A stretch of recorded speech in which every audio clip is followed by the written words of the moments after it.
नमस्कार दोस्तों, जयस क्लासेज में आपका स्वागत है। तो आज का वीडियो आपके एग्जाम पॉइंट ऑफ व्यू से बहुत ही महत्वपूर्ण होने वाला है, क्योंकि सामान्य विज्ञान में आपको बहुत सारे क्वेश्चन भौतिक विज्ञान से देखने को मिलते हैं। तो आइए देरी न करते हुए आइए टॉपिक पर चलते हैं और हर एक महत्वपूर्ण बिंदु को आप अपने नोटबुक में नोट करते हुए चलेंगे। तो आइए देखते हैं और सारे महत्वपूर्ण बिंदु पर हम लोग डिस्कस करेंगे। तो देखिए, पहला क्या है कि भौतिक विज्ञान के अध्ययन को क्या कहते हैं। क्वेश्चन आपसे आप पूछ दे भौतिक विज्ञान के अध्ययन को क्या कहते हैं, तो भौतिक शास्त्र या भौतिकी बोलते हैं। और भौतिकी विज्ञान के जनक कौन है? न्यूटन। ये भी क्वेश्चन आ जाता है कि भौतिकी विज्ञान के जनक किसे कहते हैं, तो न्यूटन को। और आधुनिक भौतिक विज्ञान के जनक किसे कहते हैं, तो गैलीलियो। किसको? गैलीलियो है, इनको हम आधुनिक भौतिक विज्ञान के जनक कहते हैं। देखिए, मात्रक से क्वेश्चन आता है जो बहुत ही महत्वपूर्ण है और हर एक एग्जाम में पूछा जाता है कि मात्रक के प्रकार, मात्रक कितने होते हैं। तो इसके बारे में हम लोग आगे जानेंगे। तो देखिए, मात्रक के बारे में क्वेश्चन कैसे आता है, तो देखिए मात्रक के बारे में पहले जान लेते हैं। देखिए, किसी राशि के मापन के निर्देश मानक को मात्रक कहते हैं।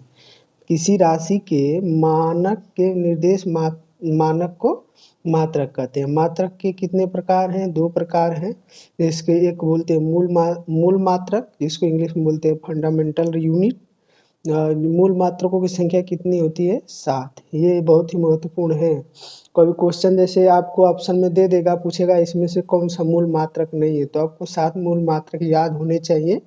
और इसके देखिए, इसको मैंने बहुत अच्छी तरह से समझाने की कोशिश किया आप लोगों को, जिसके आप मूल मात्रक भी याद हो जाएंगे और इसका जो संकेत होता है वो भी आपको। जैसे देखिए, पहला है जैसे लंबाई को मीटर में मापते हैं, जिसको एम से दर्शाते हैं। जैसे द्रव्यमान को किलोग्राम में मापते हैं, इसको केजी से दर्शाते हैं। समय, यहाँ पर समय है, समय को सेकेंड में मापा, जिसको एस से लिखते हैं। और तापमान, जिसका मात्रक केल्विन होता है। ताप का मात्रक केल्विन, जिसको के से लिखते हैं। संकेत इसका बहुत ही महत्वपूर्ण है, क्योंकि अगर आप इंग्लिश से रखेंगे, जैसे विद्युत धारा को जिसको एम्पियर में मापते हैं, इसका संकेत ए होता है, जो एम्पियर का होता है। ठीक है। ज्योति तीव्रता, जिसको कैंडिला में मापते हैं, इसको सीडी लिखते हैं। पदार्थ का परिमाण, इसका मात्रक मोल होता है, इसको एमओ एल से लिखते हैं। तो ये बहुत ही महत्वपूर्ण मात्रक है, इनको आप याद रखेंगे। और देखिए, इसके अलावा और कौन कौन से मात्रक होते हैं। देखिए, एसआई के संपूरक मात्रक, जो संपूरक मात्रक होते हैं, कितने होते हैं? 2 होते हैं, जिसको बोलते हैं समतल कोण, जिसको हम लोग रेडियन में मापते हैं। और एक होता है घन कोण, जिसको बोलते हैं स्टेरेडियन। ठीक है, इसके मात्रक हैं। तो जो रेडियन है उसका वो RAD से लिखते हैं और स्टेरेडियन को SR के रूप में लिखते हैं। और देखिए, और दूसरा होता है व्युत्पन्न मात्रक। तो मात्रक हम लोगों ने 2 पढ़ा कि एक मूल मात्रक, दूसरा व्युत्पन्न मात्रक। तो व्युत्पन्न मात्रक क्या होते हैं? वे मात्रक जो मूल मात्रक की सहायता से व्यक्त किए जाते हैं, व्युत्पन्न मात्रक कहलाते हैं, जिसको बोलते हैं डिराइव यूनिट। क्या बोलते हैं? Derived unit. कैसे इसको हम लोग कैसे पहचानेंगे कि व्युत्पन्न मात्रक है कि मूल मात्रक? तो अभी हम लोगों ने परिभाषा में पढ़ा कि वे मात्रक जो मूल मात्रक की सहायता से होती है, अर्थात जितने भी मूल मात्रक होंगे उनके सहायता से जो भी व्यक्त करेंगे हम, वो क्या होंगे? व्युत्पन्न मात्रक। उदाहरण में देखिए, हम लोगों ने समझा है कि आवेश को जैसे एम्पियर सेकेंड में लिखते थे। देखिए, एम्पियर और सेकेंड अलग अलग हम लोगों ने पढ़ा था।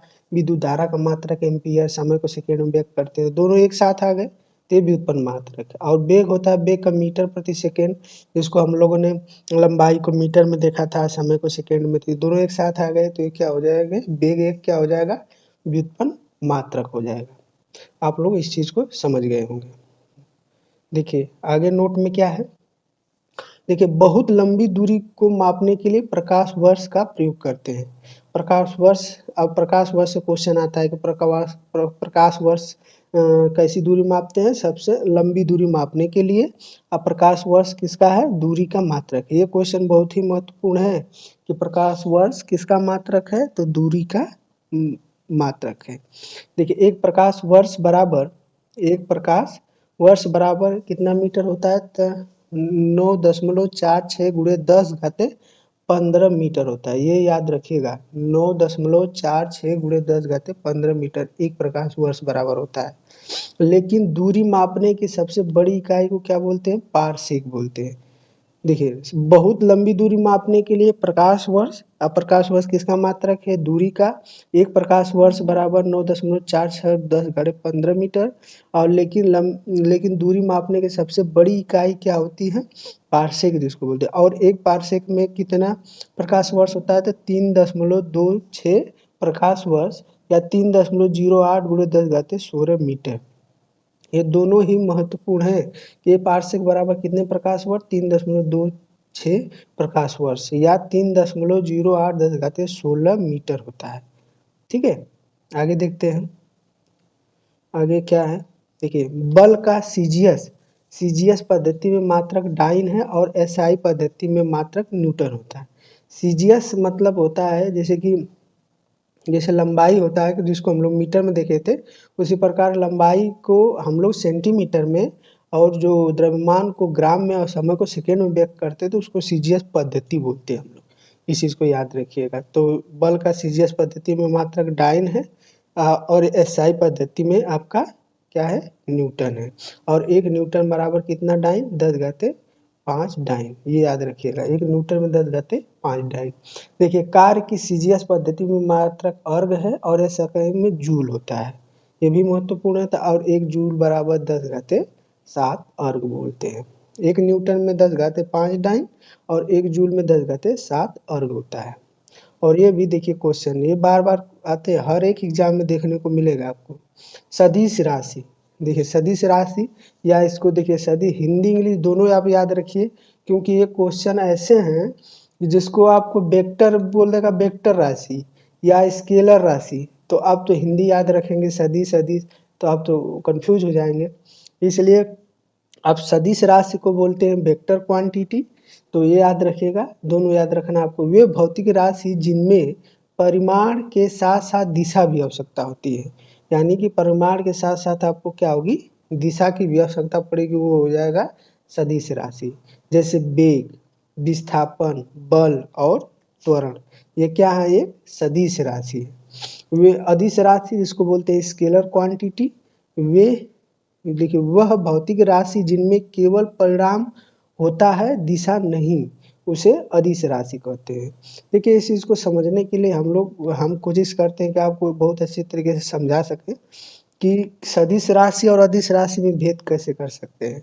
जैसे मान लीजिए कि आपका यहाँ घर है, हाँ, घर से आपने एक पहले राइट चला, फिर उसके बाद उत्तर दिशा में चला, फिर उसके बाद पूर्व दिशा में चला, उसके बाद फिर आप दक्षिण दिशा में चले।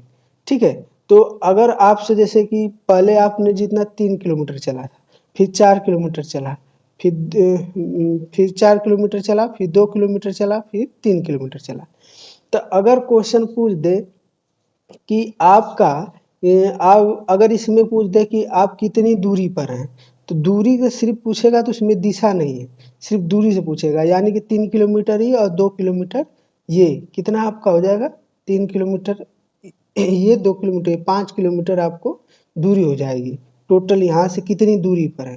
टोटल दूरी कितना चला था? 3 4 2 3, यानी 4 3 7 2 9 3 12 किलोमीटर टोटल चला।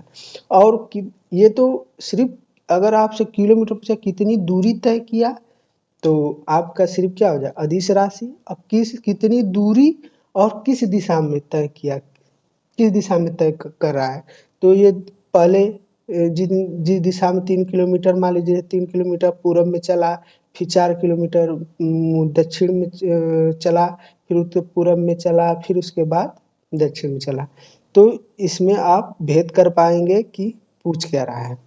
ठीक है, हो सकता है आपको समझ में आ जाए, इसको 1-2 बार और देखेंगे तो आपको समझ में आ जाएगा। देखिए, अदिश राशि से हम लोगों ने डिस्कस कर लिया कि इसमें परिणाम होता है, दिशा की आवश्यकता नहीं होती है। जैसे कि इसमें एग्जाम्पल में जैसे देखिए हमने लिखा है कि जैसे द्रव्यमान हुआ, चाल हुआ, आयतन हुआ, कार्य हुआ, समय हुआ, ऊर्जा हुआ। देखिए, इसमें परिणाम की जरूरत। द्रव्यमान, द्रव्यमान में किसी दिशा में, वेट से दिशा से क्या मतलब, चाल है, चाल से क्या मतलब किसी दिशा से, चाल तो एक समान जैसे चाल है, ऐसे में चाल और वेग में एक बहुत ही माइनर डिफरेंस है जिसको आप समझ सकते हैं, क्योंकि मात्रक सेम होता है चाल और वेग का। ये निश्चित दिशा में किसी दूरी को तय करता है, लेकिन ये कोई दिशा डिफाइन नहीं होती चाल की। ठीक है, तो इस चीज़ को आप ध्यान रखेंगे। अब न्यूटन से क्वेश्चन आता है कि न्यूटन के गति का नियम। देखिए, भौतिकी के पिता, अभी ऊपर हम लोगों ने पढ़ा है कि भौतिकी के पिता न्यूटन को कहते हैं, ने सन 1687 ईस्वी में अपनी पुस्तक प्रिंसिपिया, देखिए ये बहुत ही महत्वपूर्ण है कि न्यूटन द्वारा लिखी गई पुस्तक का नाम क्या है, प्रिंसिपिया। प्रिंसिपिया में सबसे पहले गति के नियम का प्रतिपादन किया, कि सबसे पहले गति के नियम के प्रतिपादन किया किसने, न्यूटन ने। न्यूटन के गति नियम कितने नियम दिए हैं, आइए इसके बारे में जानते हैं। देखिए, न्यूटन के गति का प्रथम नियम, पहला नियम क्या है, इसके बारे में भी जानना आपको। न्यूटन के प्रथम नियम के गैलीलियो का नियम या जड़त्व का नियम कहते हैं। गैलीलियो का नियम या जड़त्व नियम, अभी हम लोगों ने ऊपर पढ़ा है कि बहुत आधुनिक भौतिकी के पिता किसे बोलते हैं, गैलीलियो को, गैलीलियो को। तो न्यूटन का जो प्रथम नियम है गैलीलियो का नियम या जड़त्व का नियम कहते हैं। अब इस चीज को हम लोग भी समझेंगे जड़त्व का नियम होता क्या है। ठीक है, तो देखिए, गति के प्रथम नियम से बल की परिभाषा मिलती है, ये बहुत ही महत्वपूर्ण बिंदु है, इसको याद रखिएगा आप लोग, कि गति के प्रथम नियम से किसकी परिभाषा मिलती है, तो बल की परिभाषा मिलती है।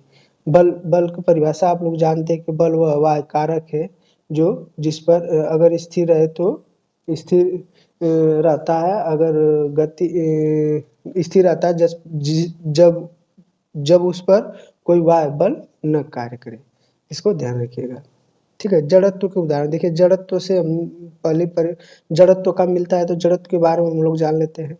देखिए, ठहरी हुई मोटर या गाड़ी या रेलगाड़ी के अचानक चल पड़ने पर उसमें बैठे यात्री पीछे की ओर झुक जाना, ये क्या है, जड़त्व के कारण। देखिए, चलती हुई मोटर कार के अचानक रुकने पर उसमें बैठे यात्री का आगे की तरफ झुक जाना, ये किसके नियम है, गति के प्रथम नियम के उदाहरण है, तो ये ध्यान रखिएगा आप लोग। दूसरा नियम समझ लेते हैं। दूसरा नियम न्यूटन ने क्या दिया, न्यूटन के गति का दूसरा नियम है, किसी वस्तु के संवेग में परिवर्तन की दर उस वस्तु के आरोपित बल के समानुपाती होता है। ये बहुत ही महत्वपूर्ण है, किसी वस्तु के संवेग में परिवर्तन की दर उस वस्तु पर आरोपित बल के समानुपाती होता है। इस नियम के बल का व्यंजन प्राप्त होता है। तो देखिए, पहले में बल की परिभाषा प्राप्त हो रही थी, इसमें बल का व्यंजन प्राप्त होता है। नोट, प्रथम नियम दूसरे नियम का ही अंग है, प्रथम नियम दूसरे नियम का ही अंग है। तीसरा नियम और लास्ट है, तीसरा नियम और ये लास्ट नियम है न्यूटन का।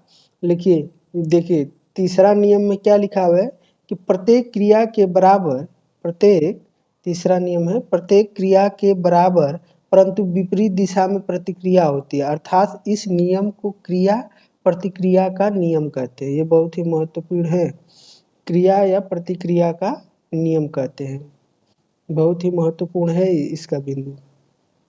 देखो, उदाहरण में हम लोग समझेंगे, बंदूक से गोली चलाने पर चलाने वाले को पीछे की ओर धक्का लगना और रॉकेट को उड़ाने में जैसे जितना फोर्स आगे की तरफ लगता है उसे पीछे की तरफ, इसी को क्रिया प्रतिक्रिया का नियम कहते हैं। तीसरा, नाव के किनारे पर कूदने पर नाव को पीछे की ओर हट जाना, ये किसका नियम है, आपका न्यूटन के तीसरा नियम। देखिए, आगे क्या है,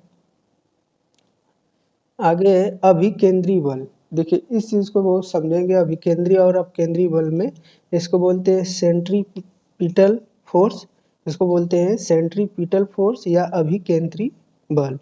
जब कोई वस्तु किसी वृत्ताकार मार्ग पर चलती है तो उस पर एक बल, उस पर एक बल वृत्त की केंद्र की ओर कार्यरत है, जिससे कार्य कार्य करता है, ये होगा कार्य करता है, जिसे अभिकेंद्री बल कहते हैं।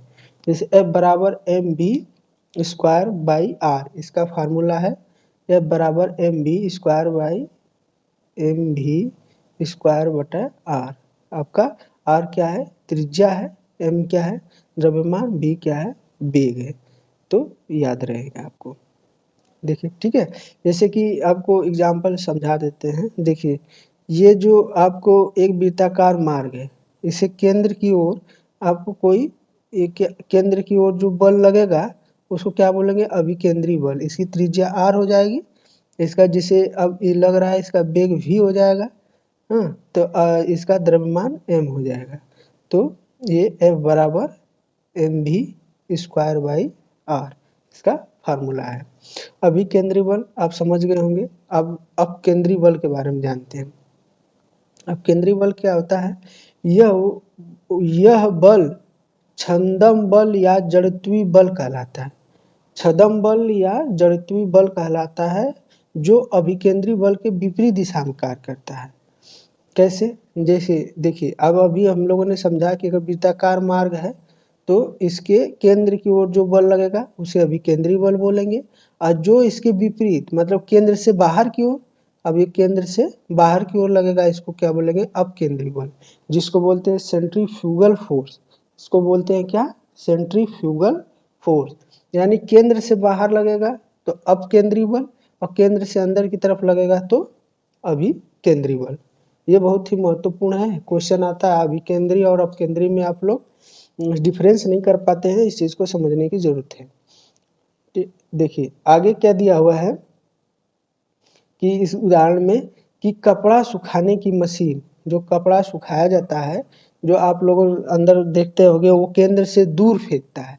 वो देखे होंगे कि अगर जो आपके पास वॉशिंग मशीन होगा तो उसमें जो कपड़ा होता है डालने सूखने के लिए, तो वो केंद्र से दूर फेंकता है, ऐसे ऐसे इसमें जाकर दीवार पर ऐसे ऐसे जो रहता है उस पर फेंकता है, जिससे कपड़ा में जो पानी की मात्रा है उसको सुखाने के लिए उस पर बार बार केंद्र से दूर फेंकता रहता है। तो जो केंद्र से कि दूर विपरीत काम कर रहा है वो क्या है, अभी अपकेंद्री बल है। देखिए कपड़ा सुखाने की मशीन, दूध से मक्खन निकालने की मशीन, ये सब किसके उदाहरण है, अपकेंद्री बल के। अब देखिए लीवर, ये वो लीवर नहीं है, ये उत्तोलक इसको बोलते हैं। ठीक है, ये दूसरा लीवर है। देखिए उत्तोलक में, देखिए जिसको लीवर बोलते हैं, उत्तोलक एक सीधी या टेढ़ी दृढ़ छड़ होती है जो किसी निश्चित बिंदु के चारों स्वतंत्रतापूर्वक घूम सकती है। उत्तोलक में मुख्यतः 3 बिंदु होते हैं उत्तोलक में, जिसको आलम्ब, आयास और भार बोलते हैं। उत्तोलक में कितने बिंदु होते हैं, 3। अब देखिए आलम्ब, इसको फलक्रम बोलते हैं। इसके बारे में ये इसका काम क्या है, तो देखिए जिस निश्चित बिंदु से चारों ओर उत्तोलक की छड़ स्वतंत्रतापूर्वक घूमती है, जैसे चारों ओर घूम सकती है, वो क्या कराएगा, आलम्ब कराएगा, जिसको फलक्रम बोलते हैं। ठीक है, आयास में इफोर्ट बोलता है, इफोर्ट जिसको बोलते हैं इंग्लिश में, जब उत्तोलक का उपयोग में लाने के लिए उस पर जो बल लगता है, उत्तोलक को उपयोग में लाने के उस पर जो बल लगता है वो क्या, इफोर्ट कहलाता है। और भार क्या है, भार जिसको लोड उत्तोलक के द्वारा बोझ या भार उठाया जाता है उसे क्या बोलते हैं, आपका भार होता है। देखिए इसको हम लोग एग्जाम्पल से भी समझेंगे बहुत अच्छी तरीके से, तो आपको समझ में आ जाएगा। देखिए उत्तोलक है, उत्तोलक 3 प्रकार के होते हैं। प्रथम वर्ग का उत्तोलक, द्वितीय वर्ग का उत्तोलक और तृतीय वर्ग का। प्रथम वर्ग का उत्तोलक में क्या होता है, इस वर्ग के उत्तोलक में, प्रथम वर्ग के उत्तोलक में आलम्ब, आयास तथा भार के बीच में होता है। यानी कि आलम्ब जो होगा, आलम्ब, ठीक है, आलम्ब, आयास और भार के बीच में होगा। ठीक है, यानी कि इसको देखिए आलम्ब को क्या बोलते हैं, फलक्रम, क्या बोलते हैं, फलक्रम। तो आलम्ब को एफ से लिखेंगे, आलम्ब को किससे लिखेंगे, आपको इसको फलक्रम को, आलम्ब को एफ से लिखेंगे, और आयास को क्या बोलते हैं, आलम्ब को फलक्रम और आयास को क्या बोलते हैं, इफोर्ट। तो इफोर्ट को क्या लिखेंगे हम लोग, ई लिखेंगे। ठीक है, और भार को वेट, वेट यानी डब्ल्यू लिखेंगे। ठीक है, तो जब भी आपको दिखे कि आलम बीच में है, क्या है, मध्य में है, और इफोर्ट और वेट यानी कि इफोर्ट मतलब आयास और भार, ठीक है, और ये आलम, ये बीच में आलम दिखे तो किसका, प्रथम वर्ग का उत्तोलक होगा। जैसे एग्जाम्पल में हम लोग समझेंगे, देखिए इसमें दिखा है कि इस वर्ग के उत्तोलक में आलम आयास तथा भार के बीच में स्थित होता है और इसका यांत्रिक लाभ एक से अधिक, एक के बराबर, एक से कम या एक के बराबर होता है। ये पूछा, यांत्रिक लाभ पूछता रहता है कि इसका यांत्रिक लाभ कितना होता है, तो एक से अधिक भी होगा, एक से कम और एक के बराबर भी होता है। देखिए उदाहरण में क्या है, साइकिल का ब्रेक, पिलास जिसको प्लायर बोलते हैं, हैंड पंप, कैंची, शीश, झूला, ठीक है। जैसे इसको एक देखिए कैंची है, कैंची किस प्रकार होता है, देखिए इसको कैंची बनाने की कोशिश कर रहे हैं, ठीक है।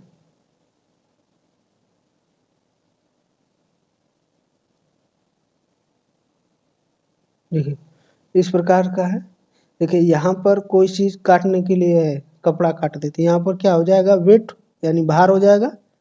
ये फ्रीडम है, चारों तरफ जहाँ घूम सकता है ये, तो आपका आलम्ब हो जाएगा। और यहाँ पर आप फोर्स लगाएंगे तो यहाँ पर आपका क्या हो जाएगा, आयास हो जाएगा। आयास को क्या बोलते हैं, इफोर्ट, क्या बोलते हैं, इफोर्ट।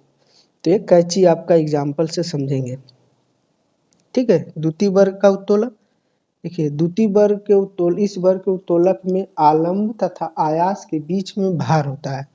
इसमें आलम्ब तथा आयास यानी कि इफोर्ट और फुलक्रम के बीच में वेट होगा, बीच में वेट होगा तो द्वितीय वर्ग का उत्तोलक होगा। इसका यांत्रिक लाभ सदैव एक से अधिक होता है, सदैव एक से अधिक होता है, ये याद रहेगा आपको। देखिए उदाहरण के लिए सरौता हो गया, नींबू निचोड़ने की मशीन हो गई, एक पहिया कूड़ा गाड़ी हो गया, ये क्या है सब आपका। देखिए नींबू निचोड़ने की मशीन कैसे होती है, आपको देखे होंगे आप लोग, देखिए इस तरह कैसे होती है, गड्ढे जैसा, इस तरह से, इस पर ऐसे होती है। तो इसमें नींबू रख कर, इसमें नींबू रख कर आप इसको दबाते हैं, यहाँ से प्रेस करते हैं, यहाँ पर प्रेस करते हैं बीच में, तो यहाँ पर वेट इसका हो गया, तो ये इफोर्ट हो जाएगा, यहाँ पर प्रेस करेंगे, यहाँ पर वेट हो जाएगा, यहाँ पर ये हो जाएगा, तो आपका किसका हो जाएगा, द्वितीय वर्ग का उत्तोलक। और लास्ट आपका है तृतीय वर्ग का उत्तोलक। इस वर्ग के उत्तोलक में आयास आलम्ब और भार के बीच में होता है। इसका यांत्रिक लाभ सदैव एक से कम होता है, सदैव एक से कम होता है। जैसे मनुष्य का हाथ, चिमटा, ये सब क्या है, तृतीय वर्ग के उत्तोलक है। देखिए यहाँ पर फिगर के माध्यम से समझाने की कोशिश हुआ है। तो देखिए आपका ये प्रथम वर्ग का उत्तोलक कैंची हो गया, प्लायर हो गया, कील उखाड़ने की मशीन हो गया। द्वितीय वर्ग का उत्तोलक में सरौता हो गया, ओपनर हो गया, पहिए वाली ट्रॉली हो गई। इसमें देखिए ये फ्री है, यहाँ पर आपको क्या है, इसमें वेट हो जाएगा, ये फ्री हो जाएगा, यहाँ पर आप क्या करेंगे, उसको धकेलते फोर्स लगाकर जाएंगे। तृतीय वर्ग का उत्तोलक में जैसे चिमटा हो गया, नेल कटर हो गया, आपका झाड़ू हो गया, ये सब क्या है, आपका तृतीय वर्ग का उत्तोलक है। तो बस आज के लिए इतना है दोस्तों। तो ये वीडियो आपको कैसा लगा कमेंट बॉक्स में ज़रूर लिखें। और आपके लिए एक क्वेश्चन है कि इसमें तृतीय वर्ग के उत्तोलक में और कोई आपके उदाहरण में है तो ज़रूर कमेंट बॉक्स में लिखिएगा कि तृतीय वर्ग और प्रथम वर्ग और द्वितीय वर्ग के कौन कौन से उदाहरण हैं और इनका फलक्रम यानी कि इसको आलम बोलते हैं, इफोर्ट यानी कि जिसको बल लगता है जिस पर इफोर्ट, इसको आयास बोलते हैं, और वेट कहाँ कहाँ होता है, ठीक है। तो बस आज के लिए इतना ही। जय हिंद, जय भारत।